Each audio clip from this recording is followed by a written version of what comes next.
was the night of my birthday in August. It was an hour after my birthday, so it was 1 a.m. in the morning. And I got a call from my mom. My mom said, my doctor admitted me to a rehab. He felt that I really should go.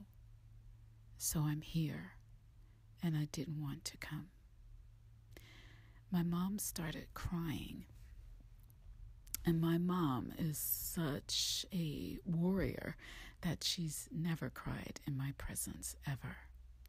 And she started whimpering, and she said, I just hope I'll be here to see your great success.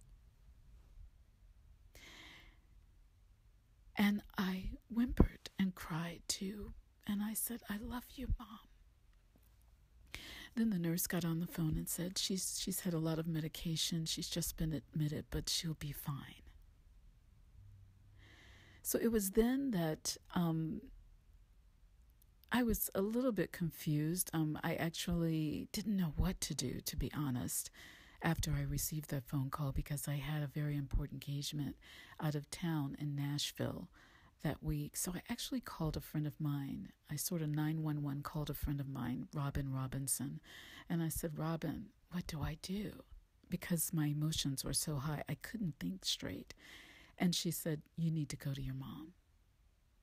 So I, as they say in the movies, I booked the next flight out. I gathered my shekels together and I booked the next flight out, and I went to Chicago. Actually, I didn't do a flight. I took a train to Chicago that weekend.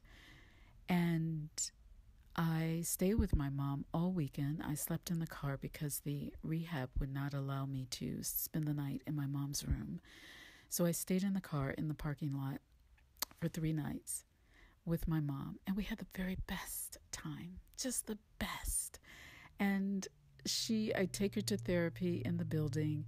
I'd wheel her around. I just stayed there all day. I'd bring her lunch. We'd sit out on the terrace and look at the flowers. I'd play music, very nice, beautiful music. And we had the best of times. And then I left on a Sunday night. I booked a train to leave from Chicago to take me back to the South, which is where I was living at the time. About 2 days later, my mom, I called her, and she didn't sound well. She sounded emotionally confused and in terror. She sounded in terror. I hung up. I really didn't know what to do. I called my cousin, who really was a hero in this, which is Loretta Lopez.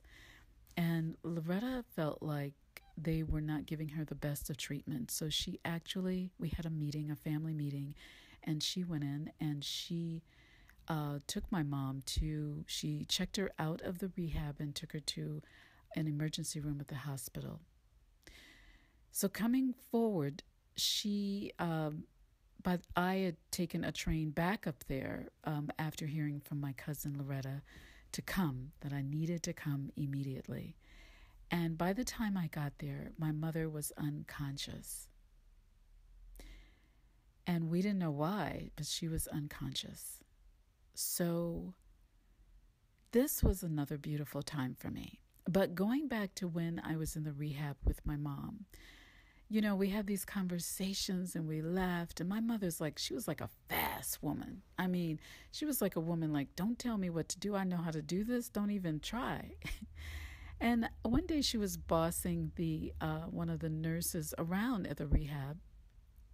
And I said, Mom, you got to stop bossing them. I mean, after all, they're dealing with your food, And so she said, well, I'll stop bossing them if you start letting things roll off your back. Woof. And I was like, okay, all right, you got a deal. Those were the last great words that we spoke. And in that conversation, I said to her, Mom, you have done a great job with me and with all of life. So if you are you want to leave the earth, you just go right ahead because you've done well. And those were my words. So I didn't think I was really ready. I thought I was ready, but I wasn't. Anyway, so after I came back to Chicago the second time within a month, and she was in the hospital and she was unconscious, beautiful, tender things would happen. My mom would not allow doctors to touch her. She was unconscious. They would try to get blood from her, and she would move her arm and push them away. Now, she's unconscious, right? So there came a point where I had to sign the papers. Are we going to revive her? And I just thought,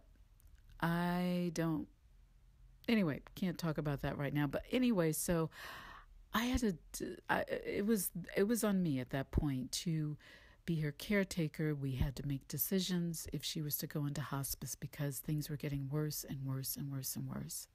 She was still unconscious. But in this beautiful thing, she would allow me to touch her forehead and to kiss her forehead. And I'd kiss her. And I moved into the hospital, and with, all of my work and everything. So I was painting as well as working on projects, and I had my iPad, and I played continuous soft music, just lovely gospel music as well as classical and jazz and blues, because she loved all that. And this beautiful, tender thing is that she allowed me to kiss her forehead, and she seemed to be calm, even though she wouldn't allow doctors or anyone else to touch her. And I thought, wow, that is an act of love. Thank you, Mom. So we brought her home. I decided to bring her home, to her home, for her to leave because she was in hospice, and she did. Moving forward, I was not ready for this, and I think I acted it out by living as a nomadic lifestyle, which I'm presently still doing that. And that means that I've been just traveling and living. I live in one place for 6 months, live in another place for 4 months, 3 months, live in a vacation spot, a studio, wherever, just so that I could see. But I think that I was grieving, and traveling was disguised as grieving for me.